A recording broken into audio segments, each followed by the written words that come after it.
This is how to prove God's will for your career. And what I'm going to do is link together what I'm referring to as a chain of wisdom, a demonstration from the Bible on exactly how we can prove God's will for our career.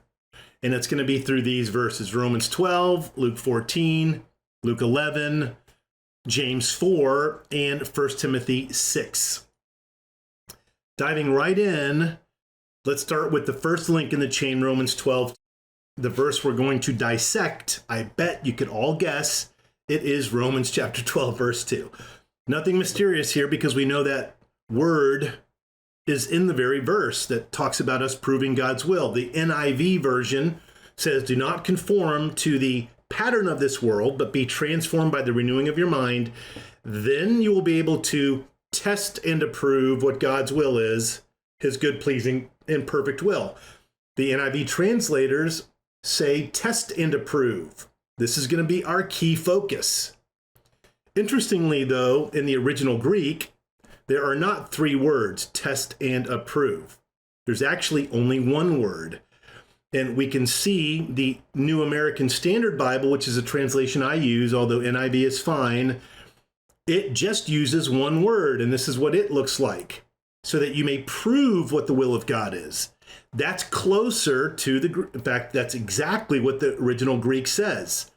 And that's what we're going to focus on. We're going to inspect this to see if, well, is the NIV right, test and approve, or is the NASB right? Obviously, because I'm going to be teaching you how to prove God's will for your career, it'd be in my best interest if the NASB version of that Greek word was the best, prove. Because test and approve, it's a little weird. What does that mean, test and approve? But I'm going to start with the Greek word. It's dokimazo. If you did not know, the Greek alphabet is very close to the American alphabet, so you can see D-O-K-I-M-A-Z-O, dokimazo. That's the Greek word. The NIV says test and approve. The NASB says prove. So to determine which one is the best translation, what can we do? We're going to take a quick look at other non-biblical ancient Greek sources. If anyone by any chance is interested on how to do this, I'll show you later when we go on Q&A. But we can find that word dokimazo in the writings of Thucydides, the history of the Peloponnesian War, which he wrote 400 BC. He used this word a lot. Herodotus, history of the Persian Wars, 440 BC. Xenophon, who was, by the way, a student of Socrates, he wrote a book called Memorabilia in 350 BC where he used the word dokimazo. Again, it's ancient Greek. And then Aristotle wrote a book on ethics in around 320 BC-ish. These are just a few examples, but all of them use the word because dokimazo is very well known in ancient Greek. It is used in all of those works as to try. Aristotle's book on ethics, he expounded on the definition and actually said to prove for oneself. So we can say to try out, to prove. That's more accurate than test and approve, although test is good. It'd have been better to knock off and approve, just test. But the NIV didn't do it. The word is actually prove. It means to try. Interestingly, in the Old Testament, we have a version of the Old Testament translated into Greek. That was done in 300 BC, and it's called, some of you may have heard of this, the Septuagint. Septa is 70, and the Septuagint is also known as the LXX, which is 50, 10, 10, 70. The Hebrew word here, bachan, is found 19 times in the Old Testament, and it means to test, prove, or try. That's how the Old Testament writers translated it. But when the Old Testament was translated into Greek, the LXX, the Septuagint, the Greek word used for bachan, to test, is dokimazo. Very interesting. At least it is to me. Maybe it's like super boring. You're like, wow, Shawn, why are we going through this? Because we want to understand what's the better word. Romans 12:2, like Luke 14:19, uses the word prove for a reason. In the teaching of Jesus here in Luke 14:19, he was telling about the parable of the banquet. This is the next little link in our chain. In this parable of the great banquet, the great feast, the wedding feast, it was to say, I invited the Jews to my kingdom, but they rejected me. So then I went out and invited the Gentiles. That's what his parable means. He's foretelling it, right? But in this parable, one of the people of the three examples that gave excuses for not going to the feast, if you remember, said, I've just bought a bunch of oxen. I've got to go try them out. I can't attend. Please excuse me. I can't make it. Well, Luke 14:19, when he says, I am going to go try them out, please consider me excused. Those three words, that's the NIV again. They like adding words, I guess. That is the word dokimazo. So he's going to go test his oxen, I guess, to see if they work. I don't know. See if they're lame. It's a lame excuse, that's for sure. But there's that word again in Romans 12:2. Prove. Bahan in the Hebrew is translated dokimazo, to test. That means we can test, examine, prove, analyze what the will of God is. That imagery I'm asking you to consider, it's kind of like a lab. When it comes to our career, we can look at our career as one big giant lab and go experiment with it. Or let's say in modern parlance, trial and error. That's good. That's okay. That's Romans 12:2, what it means to prove what the will of God is, to try it out, to test it, to examine it, to analyze it. And that's what it's meant since 400 BC up to the present. I don't like the NIV translation on that phrase. I'm going to also say this aligns back to our never-ending depth of ask, seek, and knock. The instruction from Jesus about prayer, which, as I said in one of our last videos, times together, doesn't mean pray, pray more, pray even more. It's something different. And it lines up with this test lab when it comes to our career. And I want to remind us, this is where we get to Luke 11:9-10, another link in the chain. We talked about it in our previous time together. That's when he said, ask, seek, and knock. This is the verse where it's found. What I didn't go into last time, and I want to very briefly now, is the backstory that walked us up to that moment that he said, ask, seek, and knock, so we can understand it even better. This is the quick backstory. The scene before that moment, the disciples were with him and they asked Jesus how to pray. Hey, teach us how to pray. And what he responded with, as you probably know, maybe we talked about that last time. I'm actually not remembering now. But it was the Lord's Prayer. That's Luke 11:2-4. This is how Jesus began teaching them how to pray, because he didn't stop there. It's a cool framework, which is great for us to start with. But then, believe it or not, he went to something else right after that to continue his teaching on prayer, and it was a parable. Luke 11:5-8. This parable is referred to as the friend at night. It's probably going to be very familiar to you. But in the parable, right after teaching them the Lord's Prayer, he says, suppose one of you has a friend who comes to them at midnight and asks for a loaf of bread. In the story, the homeowner says, hey, all the lights are out, we've shut down, the kids are in bed, we're done for the night, we can't help you. If you remember. At that moment, when Jesus is telling the parable, you'd think he might say right then, the guy just kept knocking. He was pounding on the door, hey, I need some bread. But that is not what Jesus says. Right after, he tells the story about the guy inside. He then says this, very interesting. He says the guy would get up to help him, but not because of their friendship, but because of something else. And this is so profound to me, I am giddy to tell it to you. The man will get up and help the guy knocking on the door because of the guy knocking on the door's shameless audacity. Now, the NIV added another word here. This is one word in the Greek, shamelessness, and it's only used one time in the whole Bible right here.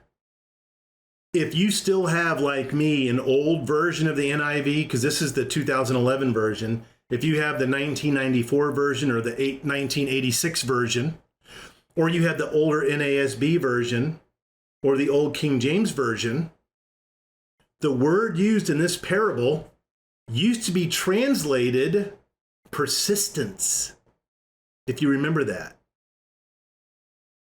because of the man's persistence. But that is not what the parable said. It is not what Jesus said.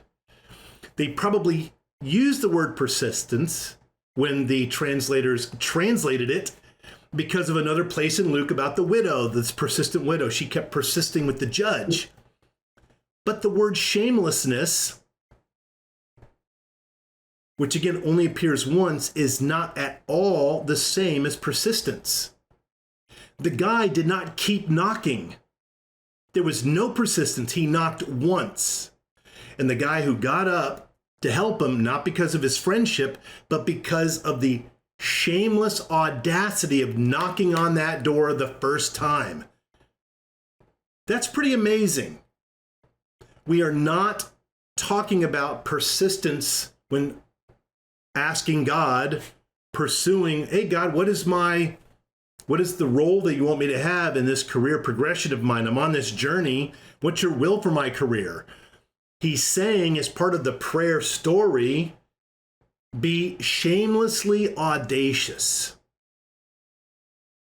And then right after Luke 11:8, he says, ask, seek, and knock. To me, this is like so mind-blowing when we really look at a philosophical approach to what Jesus is doing here. Luke 11:9 through 10, as we mentioned during a previous video, I say, ask, it'll be given you, seek, and you'll find, so on. What I'm asking you guys to consider, this also is a sense of proving what the will of God is, testing it, doing something audacious. That's what the friend at night did. This is what Romans 12:2 is asking us to do. Dokimazo in Romans 12:2, we can now connect with shamelessness. It's about going and trying things out as the way to determine God's will for your career and mine. How else am I going to know if I'm supposed to have a Christian executive coaching business unless I do something very audacious, leave a crazy high-paying corporate career as a senior leader in massive companies to start a little tiny small business? That's pretty audacious. There's no way I would have known that that was God's will for my career if I didn't go try it out. I could literally stop right here and say, that's it. This is how we can prove God's will for our career. But I want to go a little bit deeper because it's really important, this last little piece, which is more of a huge chunk, a boulder, but it's still a piece. To go more in depth, I don't want you to answer, but I want you to think about this. What was the guy asking for when he was knocking on the door? As the painting suggests, he was asking for bread, right? Consider this. What was the bread for? We don't think about this too often, and I want us to think about it now. He did that very, very audacious thing for someone else, to get food for his friend. The bread wasn't for him because he was hungry. He was asking shamelessly so he could serve someone else. Is that not amazing? It is to me. I hope it is to you.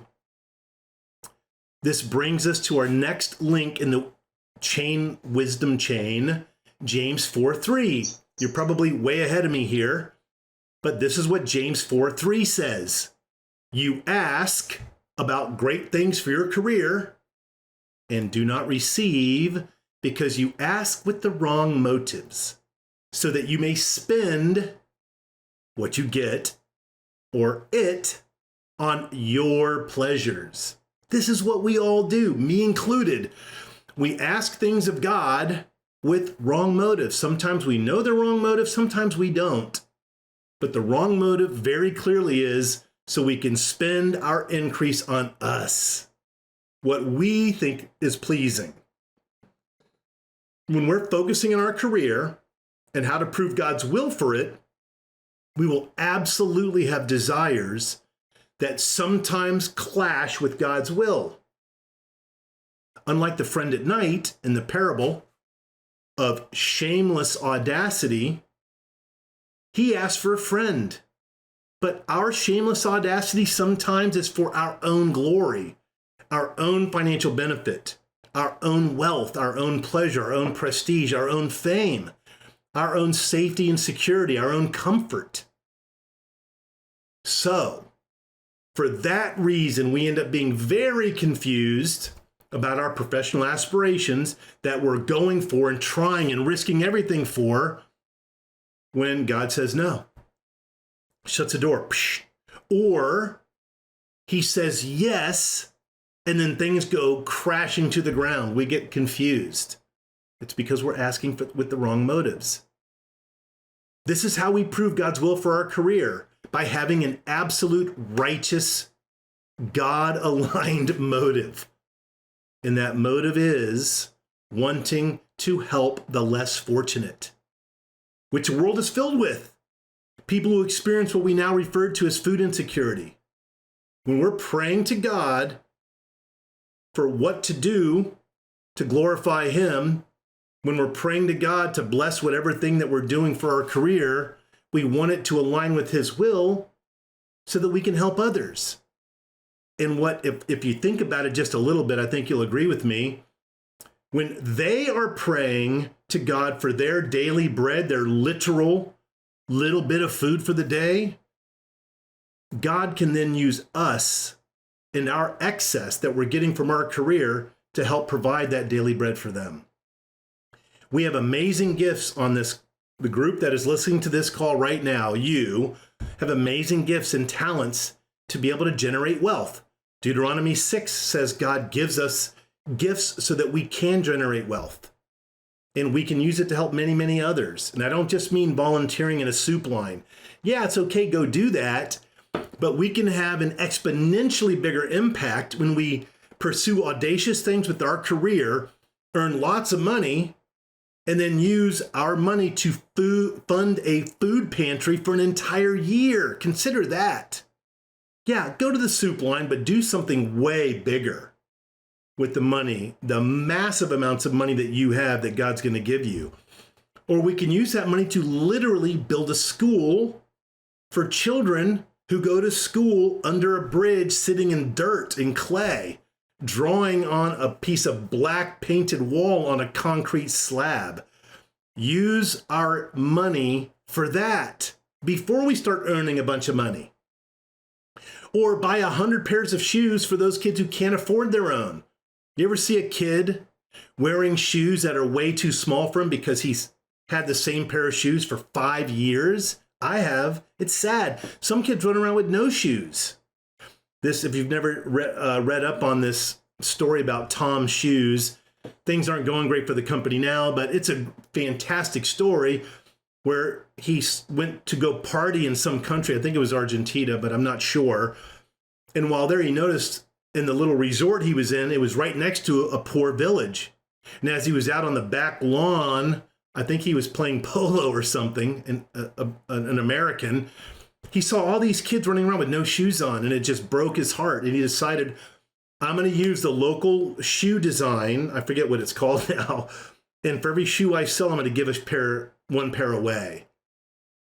That launched what we now refer to in the business world as corporate social responsibility.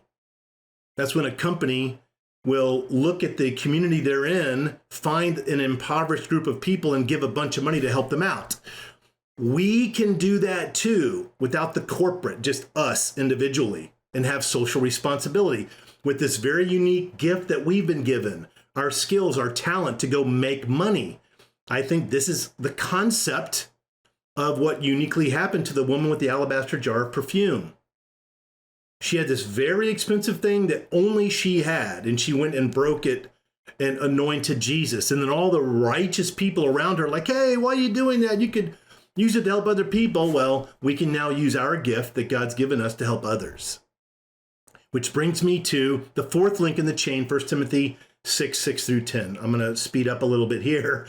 But godliness with contentment is great gain, for we brought nothing into the world, and we can take nothing out of it, as in everything's going to burn up. You're not taking anything to heaven with you. And by the way, when you came into this world, you had nothing. You were just this little meat sack. But if we have food and clothing, we will be content with that. Will we? Those who want to get rich fall into temptation and a trap, and into many foolish and harmful desires that plunge people into ruin and destruction. For the love of money is the root of all kinds of evil. Some people eager for money have wandered from the faith and pierced themselves with many griefs. I can't take answers, of course, but I do want to ask, if you would think about this, how does that fit into the chain of wisdom about how to prove God's will for our career? The answer might be obvious or it might be subtle, but it is literally contentment. Godliness with contentment. Yes. That means if we want to prove God's will for our career, we shamelessly pursue a professional life that is God glorifying, focused on taking the great increase we get and using it for the benefit of others, not to spend on our own pleasures, not ourselves. And when we do that, there are going to be times in that up and down journey of our whole career where we're going to be faced with defeat and have to choose whether or not we're going to be content with what God just chose for us. The great gain, according to 1 Timothy 6, is godliness with contentment. The gain is not square footage of our home, the size of the engine in our car, the acres of land that we can now buy, the number of shoes that are in our closet, the number of watches. Men love to collect watches and display them on this, solid oak dresser for some reason and shine lights on it. That's what men do. Or the suits that we can collect or sunglasses that we accumulate. That is not the gain that we can have. It is godliness with contentment. That means when we go for that audacious opportunity, shamelessly pursuing it for God, and we don't get noticed, we fall short, we have to claim bankruptcy. In that moment, we say, okay, Lord, this is your will. I'm good with it. I'm sure you would agree that's a higher calling. God, it didn't go the way that I thought. I started my business. It didn't work out. I went to that vice president role. They said no. I went into this new industry. I got fired after a couple of years. I am content. That doesn't mean give up our ambition. We go try, test. Remember the lab? We go try something else to see what God's will is, to prove God's will for our career. That wasn't it, but we're content with it. We continue the lab sequence, the trial and error, by continuing to ask, seek, and knock.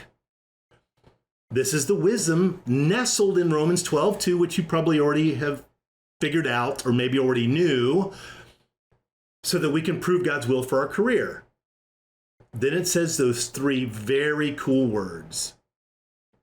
That, God's will, which is good, acceptable, and perfect. Good, acceptable, and perfect. That is God's will. Whatever we pursue, audaciously, shamelessly, whatever we ask for, seeking, whatever we ask for, praying, whatever we seek, searching, whatever we knock on, make contact with, whatever we test out in our career, the outcome of it, whatever that outcome is good, pleasing, and perfect. That means we don't have to plead and beg God for whatever it is we're wanting in our career professionally. We can just say, okay, I'm going to find out God's will for my career. I'm going to go after this big thing. I'm going to pray. I'm going to seek. I'm going to knock. And I'm going to do whatever that increase is. I'm going to do it for something else other than just me. And then we go do it. Not for our own pleasures, but for God. Then we say, like Jesus said, not my will, Father, but yours. The last link in the chain of wisdom is James 4:13 through 17. I'm coming in for a landing. I'm going to stick a quick landing. Come now, you who say, today or tomorrow we'll go to such and such a city, spend a year there and engage in business and make a profit. Yet you do not know what your life will be like tomorrow. For you are just a vapor that appears for a little while and then vanishes away. That's the 75 to 85 years of life on earth, a vapor. Poof. Instead, you ought to say, if it is the Lord's will, if the Lord wills, we will live and also do this or that. But as it is, you boast in your arrogance. All such boasting is evil. So for the one who knows the right thing to do and does not do it, for him it is sin. The reason I'm now cramming this into an already overloaded, super tight chain of wisdom is because I work with many successful professionals who love Jesus, who know there's a real temptation when they're striving for excellence and financial gain for others, that when it doesn't happen and they fall short, they don't get what they want, instead of being content, they then turn a little bit angry and say, okay, I guess I'm just going to have to do it the way the world does. And they get a little bit bitter or very bitter. And they start twisting the truth to get ahead in their career. They start taking shortcuts. They originally had an altruistic motive. I'm going to do this great big thing to help a bunch of people in my church or my neighborhood. I'm going to build a community center for the inner city kids, whatever. And then they try this thing. They quote unquote lose everything. They take a second mortgage out. It doesn't work out and they get bitter. That's why we want to keep in mind that last link in the chain, James 4:13 through 17. This is how we can prove God's will for our career. That is all I have. Thanks for watching. Please be sure to like and subscribe and turn on notifications so you'll know when I create a new video. Please also consider becoming a member at Motivationeer.com. Your membership really supports this channel. And don't forget, your career is not just a way to make a living, it's a way to transform the world.